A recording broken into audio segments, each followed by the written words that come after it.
Hello everyone, this is Mpho Nenweli and this is the Succeed in Business podcast. This podcast will bring the best in you. Failure is inspiration. Success is within your reach. Do not give up. Today's podcast will talk about a people called Venda, based in the northern part of South Africa. The title of the episode is The Death of a Vision for a Sustainable Community and Business in the former homeland of Venda. I'm just using Venda as an example, and the purpose of the podcast is not to promote any form of tribalism. I am fully against tribalism in all its different forms. I'm just happening to use the Venda people or the Venda people as an example, and also as people that I understand, because that's where I was born and raised. So this must not be taken out of context as a way of trying to promote tribalism. This podcast will talk about the Venda people in terms of their culture, their history, and their heritage. I will also give a very broad theoretical understanding of what is a vision and a mission. And this I will elaborate more on how it relates to the discussion I have of the Venda speaking people in the far north part of South Africa. I will also bring in, although in passing, the whole issue of the specter of corruption and how it has destroyed or affected negatively a vision that was created by some of the elders of the Venda community. I will also try to put together some ideas or form of small advice to the current people who are leading us in Limpopo and any other part of the country in South Africa or any other part of an African country. In short, the Venda people, history, art, culture, it's quite very exciting and it's colorful, and it's one to be proud of, like any other tribe in South Africa. Your Bapedi, your Sotho, there's quite a lot of colorful history, heritage. The Zulu speaking people, there's so much rich in our African heritage, for all of us in South Africa, which we must preserve, be proud of, and protect with all that we have. I would want to just indicate in short that the Venda people are not necessarily a homogeneous group. We do have some, different groupings within the overall Venda speaking group. And the subgroupings include what we call Vangona, or those who are also referred to as the owners of the land, or in Venda Nemashango, or Wongwaniwapo, those who have been found in the land. And then we also have what we call Vambedzi. I'm just giving a few examples. And then we have also Vashavi, who are also known as the traders. and also referred to as the Black Jews. The Venda people speak what we call Tshivenda, and Tshivenda also is not, there's different dialects within the Tshivenda language, and these include what we call Chipani. We also have what we call Chimanda. Chipani is the one that has been recognized as the official dialect, and it's spoken in areas ruled by Chivase and Mpapuri, and that is the one that has been formalized to be the language for the Venda speaking people. We also have Chironga, which is basically Venda that is influenced by Tsonga. That's where the word Ronga, that's why we call it Chironga. So all the villages that are neighboring your Shangan speaking people have got a Venda that is influenced by Tsonga or Xitsonga. And then we have also what we call Chimnia, which is also spoken by people who stay in areas around Niani, all the way towards the border with Zimbabwe. So wherever we are bordering other communities, for example, in Zimbabwe, the Shona speaking people, the dialect of Venda will emerge, which is not the same as the one spoken maybe in areas that are closer to Tsonga speaking people. The Venda people also have got a variety of beautiful dances for almost any occasion you can imagine. And these dances include what we call Chikona, which is like a royal dance, normally for the king. And we have what we call Chigombaira, which is done by women. Chikona is primarily done by men. And then we also have what we call Malende, which is the dance for people who are really having fun, enjoying themselves, and having a drink or two. And we also have Chifasi, which is for the youth, dances for the youth, where the youth engage each other, they propose each other. And then we also have, Domba, which is basically for women who are graduating to womanhood. And we also have what we call Ngoma, or where the females go.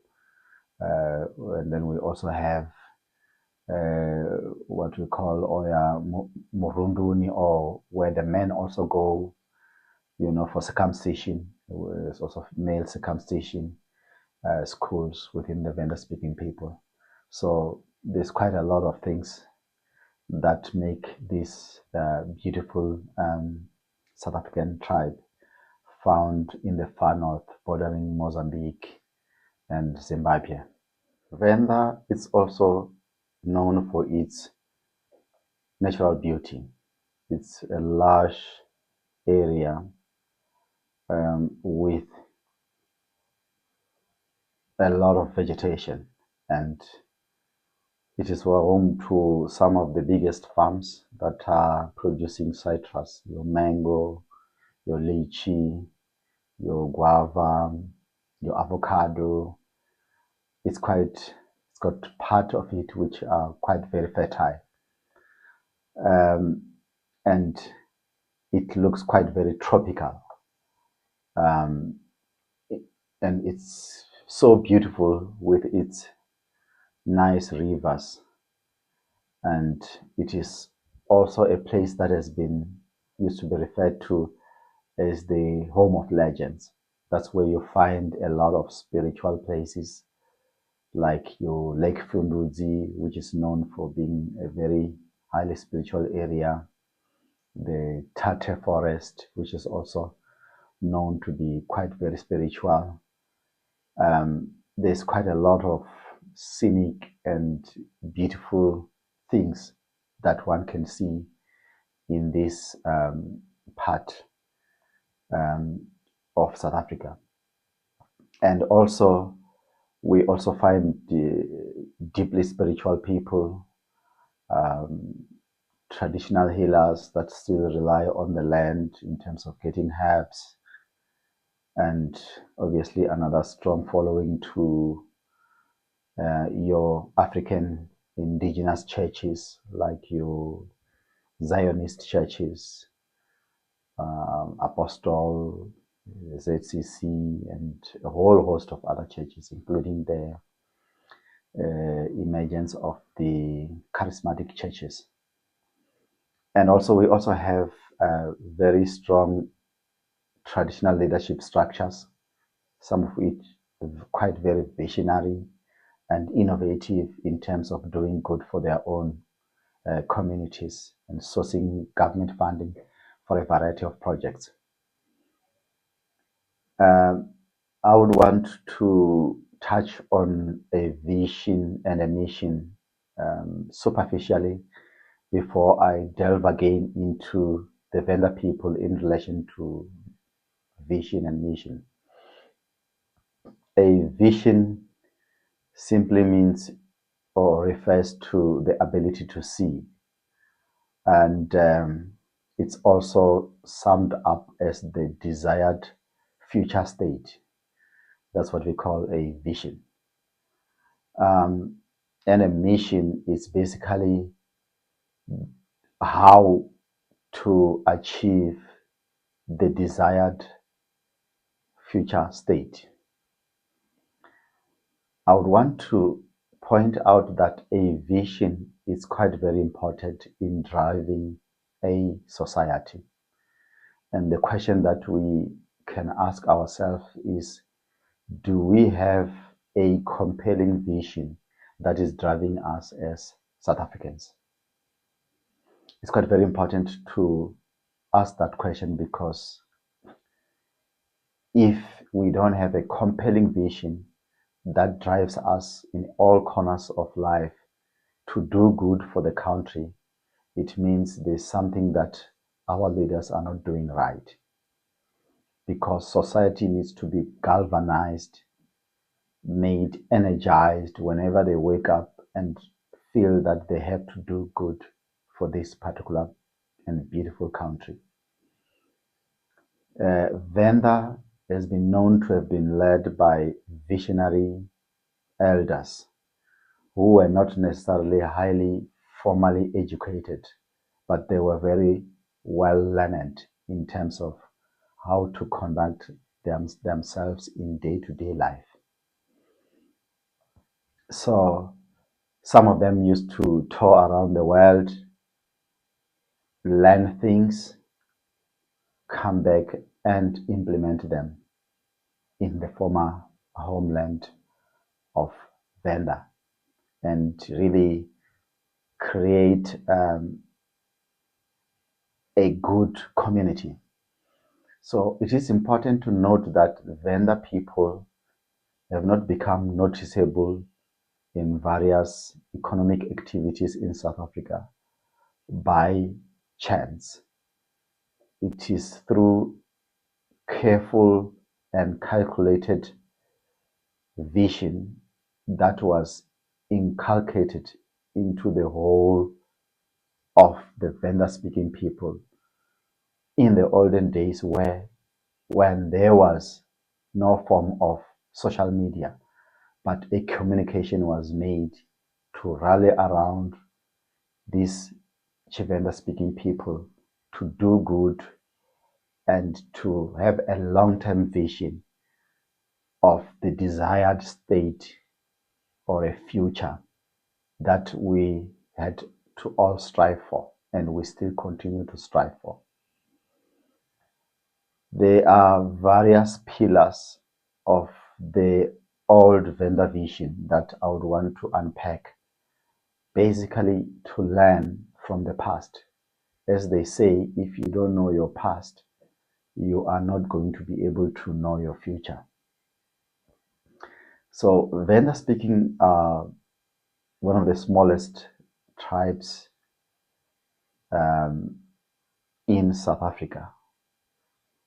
But a compelling vision was formulated and communicated to set them on a path to long-term success. And this was communicated as in two words, Venda words, called Shumela Venda. And that simply means work for Venda. This slogan or vision has stayed with us throughout our lives, and it has resonated from one generation to the other.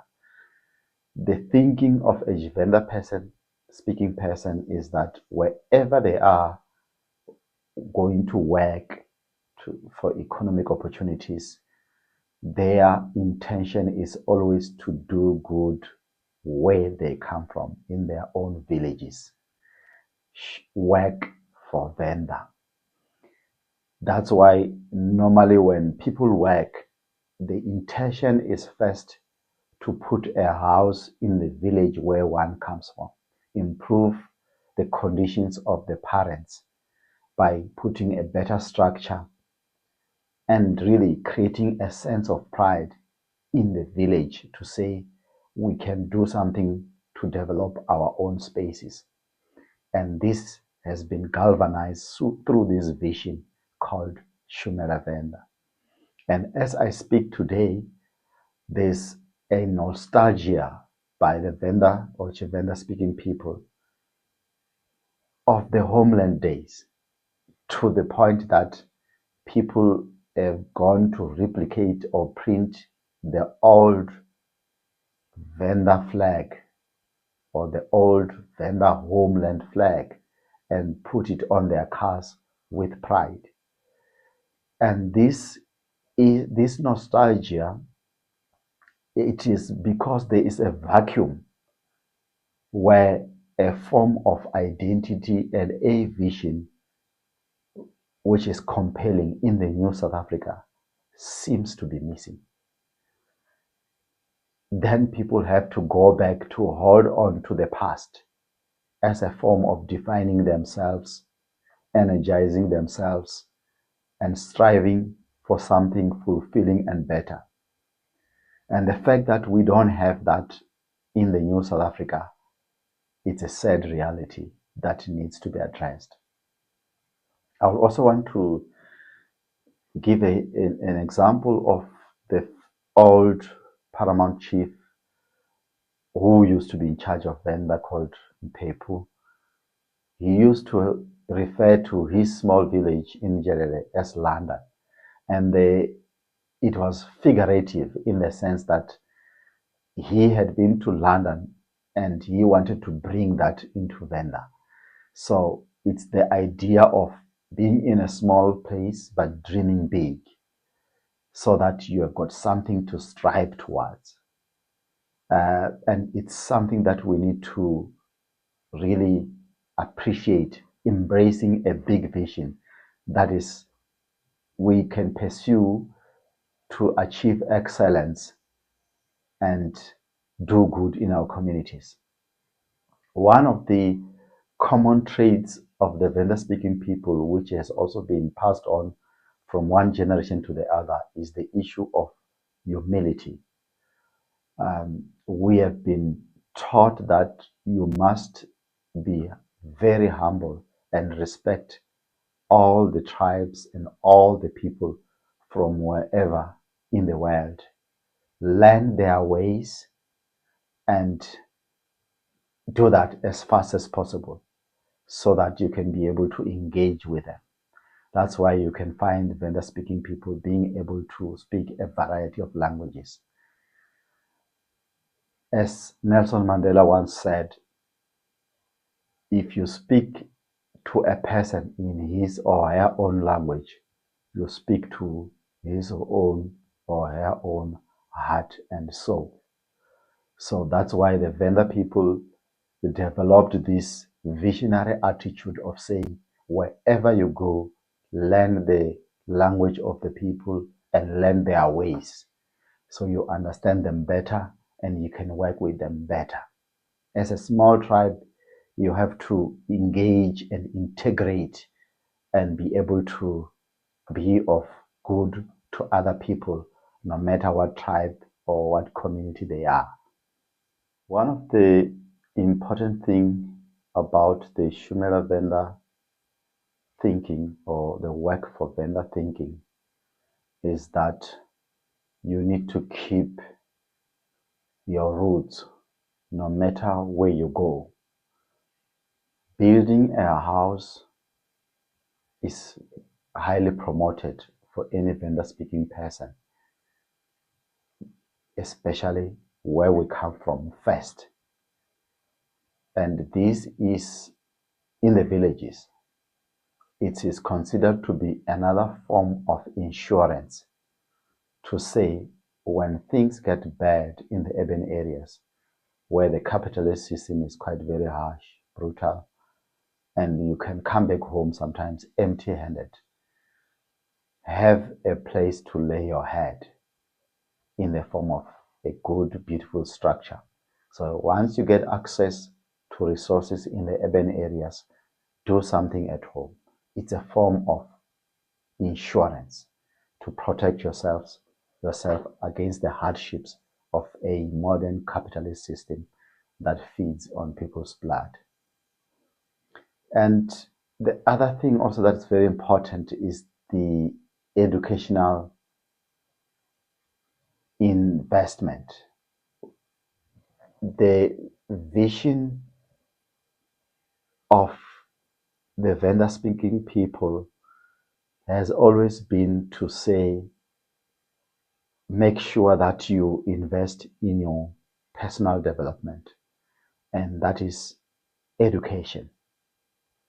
So educational excellence is paramount, and people compete in terms of what course or degree are you pursuing in which field. These are the types of discussions that people have when they go home to the villages around the festive season. So it's the culture of working hard that is promoted.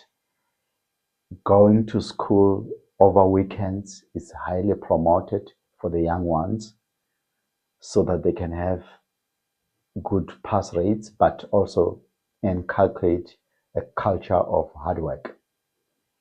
The other thing also that is highly promoted is the issue of building world-class homes within the villages. So in Venda, you will not be surprised to go to the most remote villages and you find some of the biggest houses ever built there with all the amenities that you can think of. It is highly promoted, and it is still within the whole vision of Shumela Venda, work for Venda. So this is a serious spiritual drive to say invest where you come from first and bring the comfort of the urban area to your village, and so that you can enjoy this in places where it's communal land that is not owned by a capitalist system. So the other thing also that is promoted is the issue of keeping relations intact wherever you go, with everybody, from the small person to the big person, from the homeless person to any other person. You must keep relations intact. It's something that is embraced in this vision of being a Venda-speaking person, and that we have adopted over generations from the apartheid days up until today. The other thing also is what I call the chameleon approach. The chameleon approach is the thinking that a Venda person is taught to, when you go into other communities and tribes that are not Venda speaking, you must melt like a spy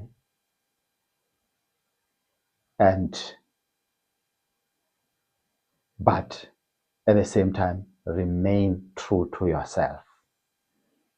So you melt like a spy by adopting other people's ways of life, by adopting their language and their ways of doing things, but at the same time you always know you are true to yourself and your own roots, where you come from.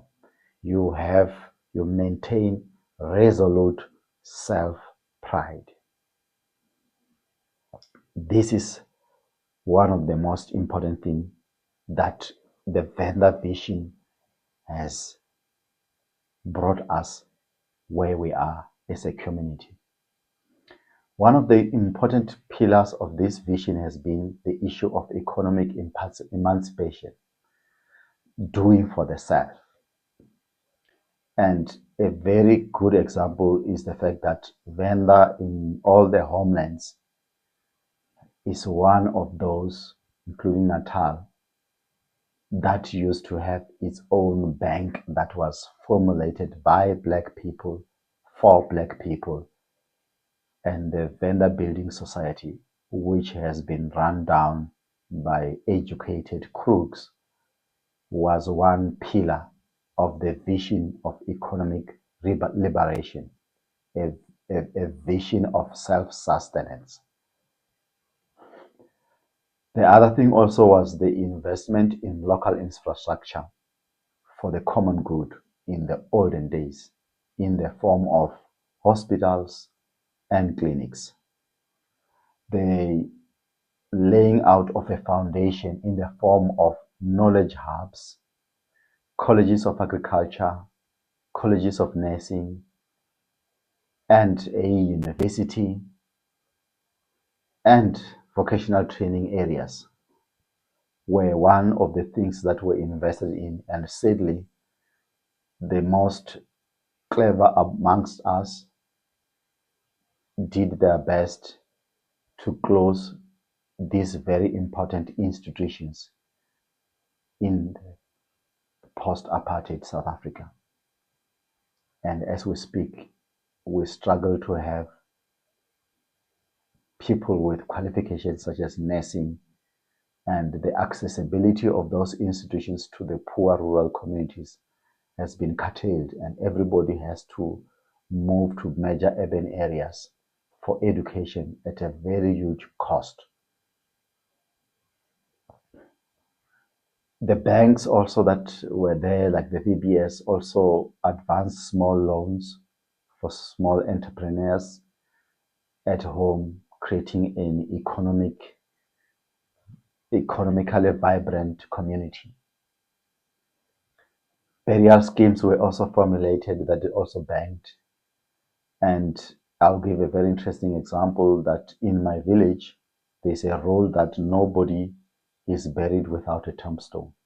It doesn't matter how poor you are, it's compulsory to have a tombstone, because there is a form of insurance. If a person passes away, the whole village contributes an amount, for example, of 20 rands per household, and that comes up to be more than 30,000 rands, and you can buy a basic casket and a basic tombstone to have a good burial, no matter how poor you are.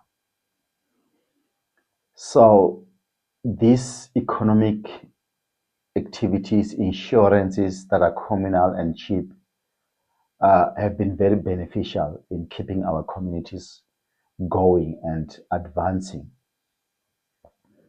The stokvels have helped a lot, mainly driven by women in buying of food in bulk, paying of school fees and tuition fees for universities, the building of houses, and some people have gone as far as buying cars from these stokvels or social groups by women, mostly by women.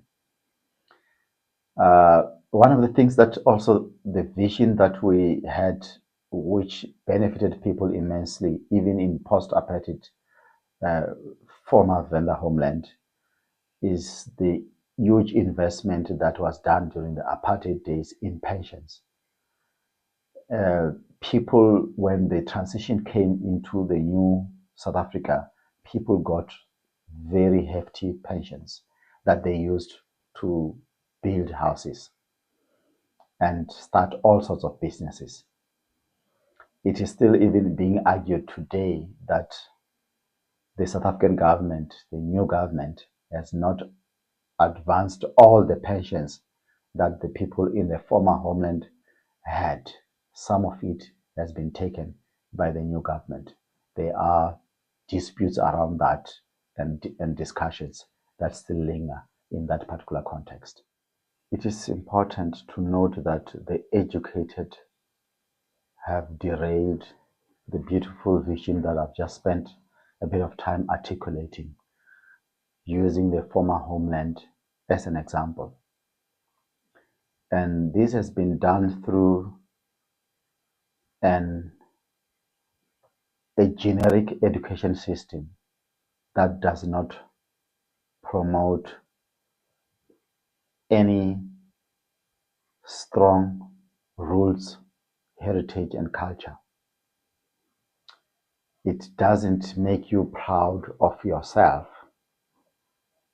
and it is really quite very empty in many ways. And I find it to be regressive. The other thing also is the fact that the education system that we also have is not empowering, in the sense that it produces workers, employees, and not self-reliant entrepreneurs. This is a very big disadvantage. And the other thing also is the education system also that promotes individualism and not collaboration. Our educational system is based on grading of learners in terms of marks. The ones who get the most, who can master the art of parrot learning, they are the ones that are congratulated and rewarded. And the ones that are not doing well in parrot learning, they are ostracized and condemned to the dustbins of life. It doesn't promote that unique individual talent that can come in different ways.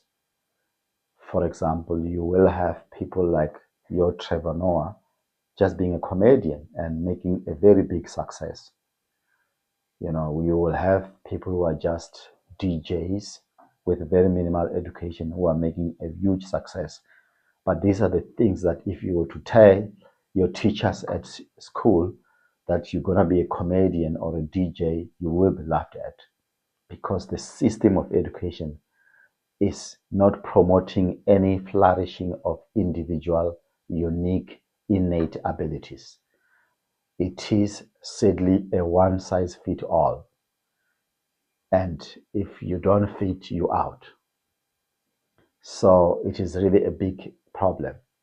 It is also frustrating young people, because you study for so much until you finish matric and there's nothing that you can do. You can't even put together a CV to look for a job. And that is big failure on the part of the education system.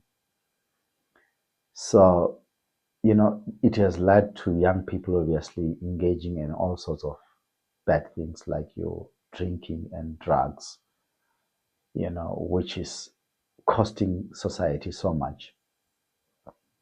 The education system doesn't even promote issues of heritage, you know, your traditional dances, you know, the issues of choirs that used to happen in the past. It is promoting a culture of whiteness and almost nothingness, in particular for African people or Black people in particular. And the sad reality that now at Venda, the University of Venda, I believe is not doing a very good job in producing graduates that are capable of contributing to the South African economy. It is sad that there are graduates that are coming out who are not encouraged to produce anything of commercial value. even processing of local citrus fruits which just rot, like your mangoes and oranges. And it's a very sad reality. And I feel the university is also not doing much for the empowerment of local small businesses in the form of transfer of skills, mentoring, making sure that the research being done by the university is commercialized into products and services for the common good of people and addressing poverty, inequality, and unemployment.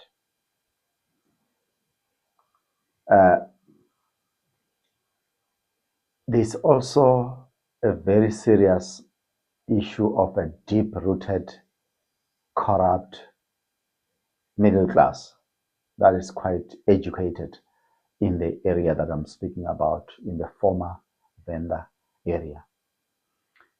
And there's a disgusting quest for money where people really feed like pigs in a very destructive way to the community at large. The plundering of the good bank that I've already referred to, VBS, of more than 2 billion rands, to the point where the Auditor General did an assessment, only around 100 million could be recovered out of the more than 2 billion, which went on to feed the capitalist system. It's quite very sad, and it has led to death of elders and immense suffering. And this is all due to the competition on who is supposed to be the most corrupt in the area. The educated running things in the area as I speak are a real practical symbol of failure. They are failing to even do basic things. They even operate in old buildings that were built during the apartheid days by people who had very minimal education. They even fail to supply services such as water in areas where infrastructure exists.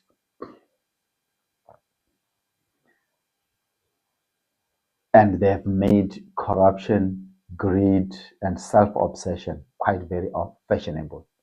That everybody, every young person aspire to be one of the most corrupt people one can ever see. And this is just a group of few people that are highly self-serving with destructive tendencies. And all of this is also exacerbated by the tender system, which is really the poisoned well of the South African economy. But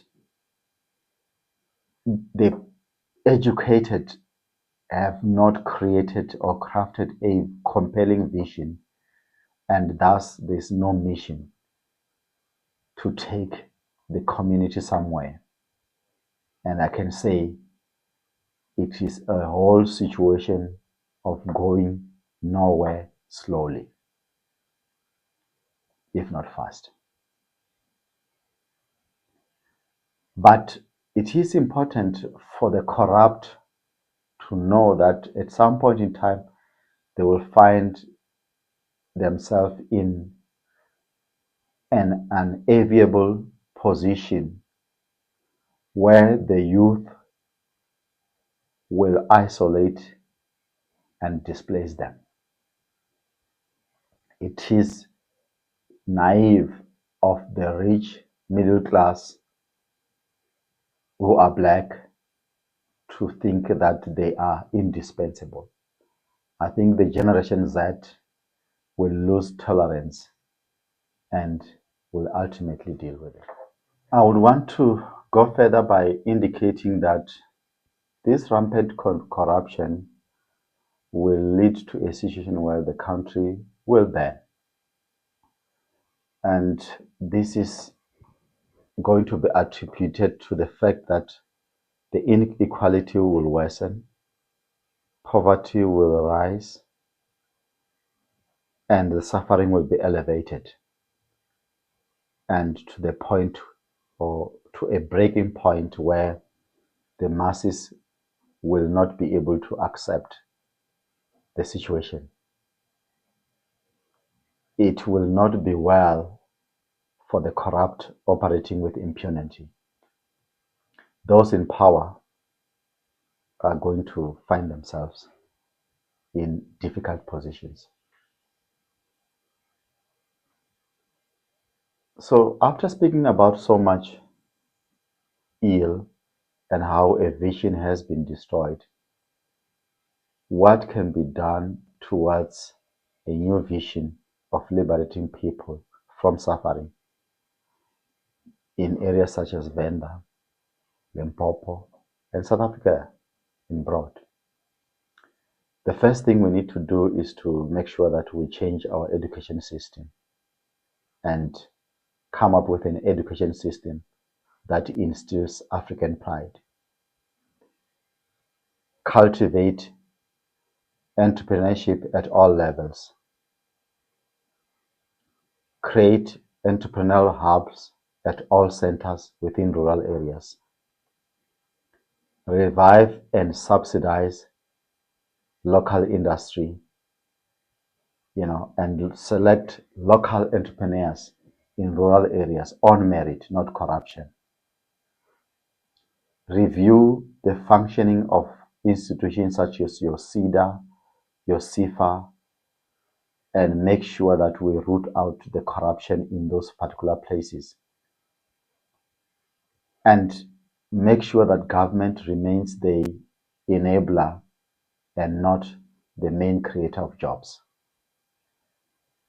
The administrators must ensure that they appoint the best bureaucrats on merit to handle key sectors of the economy, such as your public works, your economic development, your finance.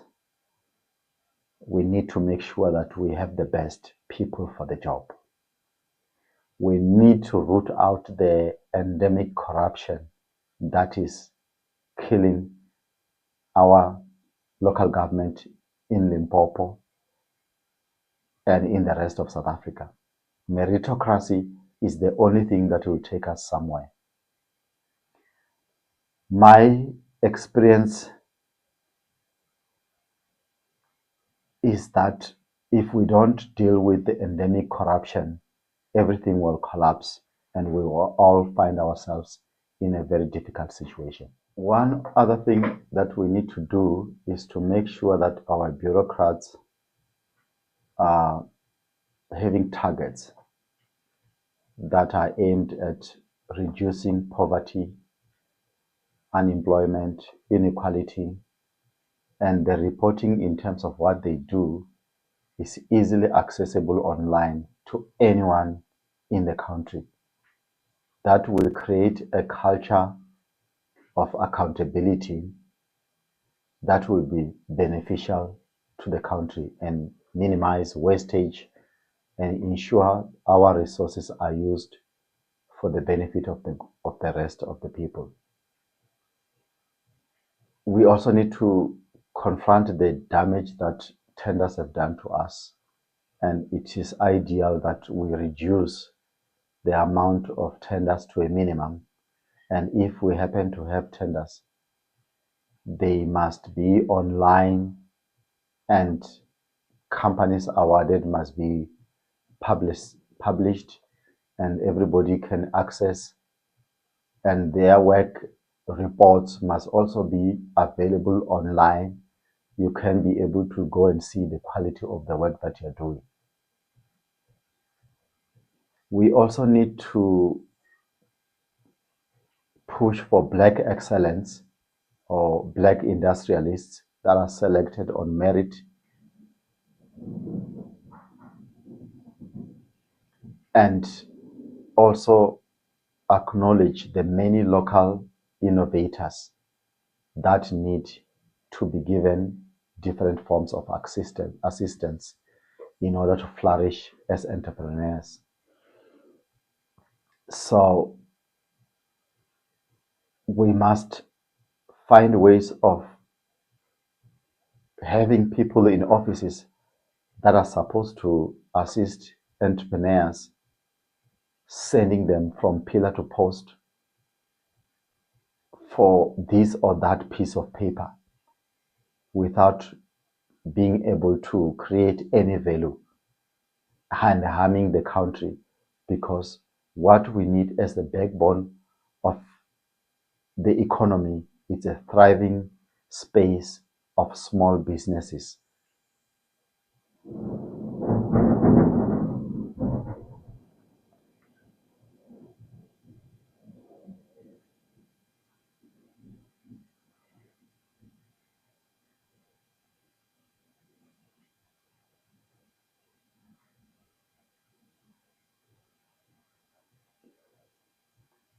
We need also to harness our heritage, arts and culture in the form of music, film, and photography.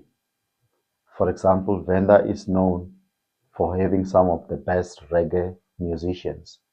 We can have festivals such as the Reggae Sunsplash, harnessing on the culture.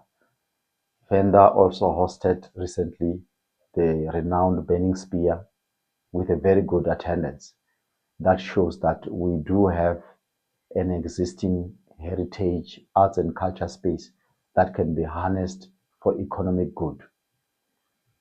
We need also to change our broadcasting in our local radios to come up with shows that can promote knowledge sharing and engage the best amongst us to share knowledge on these platforms and really communicate good government programs and target youth because they are the majority in our population, and really minimize programs that are made for jokes and religious intoxication and playing of too much music without really bringing knowledge that can promote successful emergence of businesses and other forms of self-reliance.